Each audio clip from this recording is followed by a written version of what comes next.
started writing a few posts on Ferozepore on a whim, and then I decided to end the month with a post on Lahore and Mitta Tawana. Mitta Tawana was in Sargodha district of Pakistan, West Pakistan, and it is in West Punjab. My mum was also born in Sargodha, but we don't know which village she was born in. And in those days, people didn't have detailed records of where they were born. I know she spent years growing up in Lahore and also spent time at the Kewra salt mines. One of the best books written about the partition is called, in English, This Is Not That Dawn by a person called Yashpal. The book's title in Hindi is Bhuta Sach, which translates literally as false truth.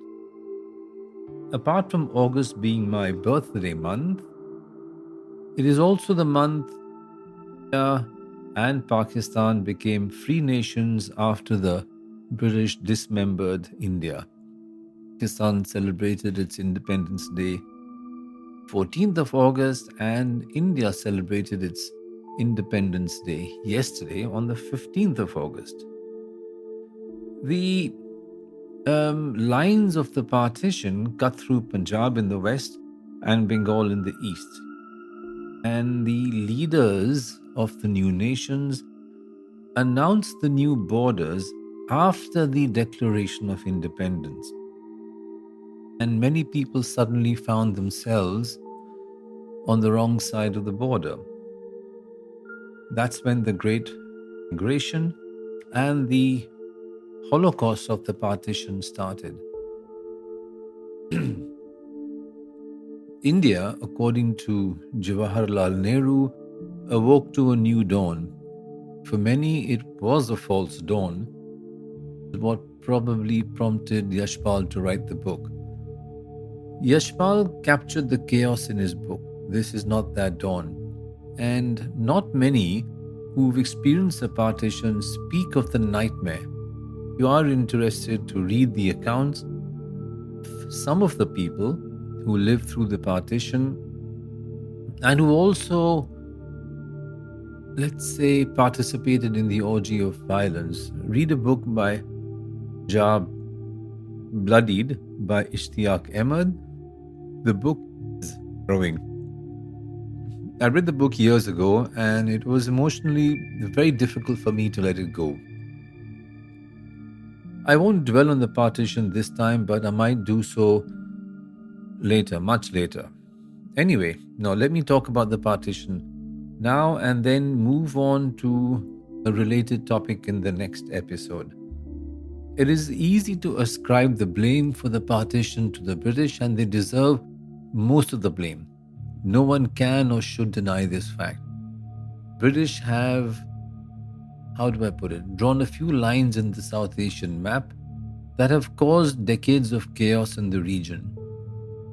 Apart from the lines of which they drew splitting India, they also drew the Durand line and the McMahon line, which is supposed to be the border between India and China, but I don't blame McMahon as much as I blame Durand and the rest of them.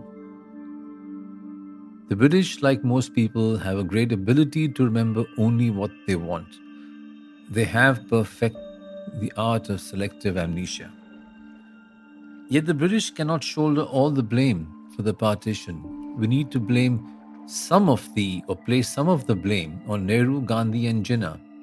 The personal ambitions of Nehru and Jinnah and their animosity towards each other were partly responsible for the partition. Two went on to become heads of state of their respective countries and did not materially lose from the partition. Yes, Jinnah's old house is still in Bombay and Nehru's old house remains in Allahabad, but I don't think either materially lost from the partition. I don't know either suffered any emotional upheaval after the partition, and I don't care. But from all accounts, Jinnah was a pretty cold fish. People crossed over from one side to another, losing friends, families, limbs, possessions, memories, and ancestral ties in the process. I believe of greater India, but the past is the past, and while some politicians they dream of a greater India or a Khand Bharat, it is not going to happen, just like greater Israel will not happen. As the greater Israel project will not materialize, the greater India project will also remain a pipe dream. Apart from losing life, limb, property, and family members, the partition tore up and shredded relationships that went back centuries. The British love the book. When India became part of the British Empire in 1859 or so, they sought to codify laws. In various parts of the geography identified more with than their religion, or so I was told, and they settled disputes according to local practice. When you speak to a villager, at least the older generation, they often say in Hindi, I'm going to my country. They use the word desh, which means country, and it also means your place of origin. When the British sought to codify everything, they consulted the Brahmins and the mullahs and so revived the Manusmriti and Sharia law. Until then, no one had consulted either, and they hadn't consulted the Manusmriti or the Sharia to settle disputes. And the British dragged them out from the attic. Superficial knowledge is dangerous and must be feared. Always lead in with humility. But if you are a conqueror, and most conquerors fill themselves with pride, but not with humility, and that is the truth of the matter. And so the partition ripped people from their homes, from past associations, from old memories. So where then do I come from? Come from Delhi? I can't claim to have come from Delhi, which is now a city of migrants. I can't claim to come from Ferozepore, which is the place I was born, but I've only visited once since my birth. If I claim to come from Pakistan, the same Hindutva mobs will rip me apart. And if I tell people I come from undivided India, they will look at me with complete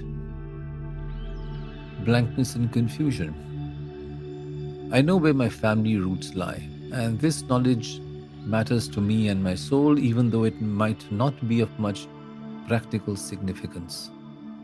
No matter all our advances in all sorts of technology, we remain emotional creatures. Our family roots mean nothing to my kids.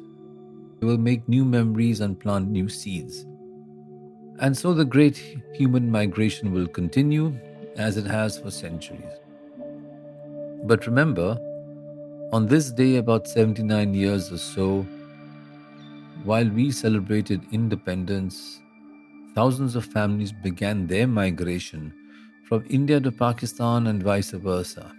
It was a new dawn for them, but it may have just seemed the dawn to a new nightmare.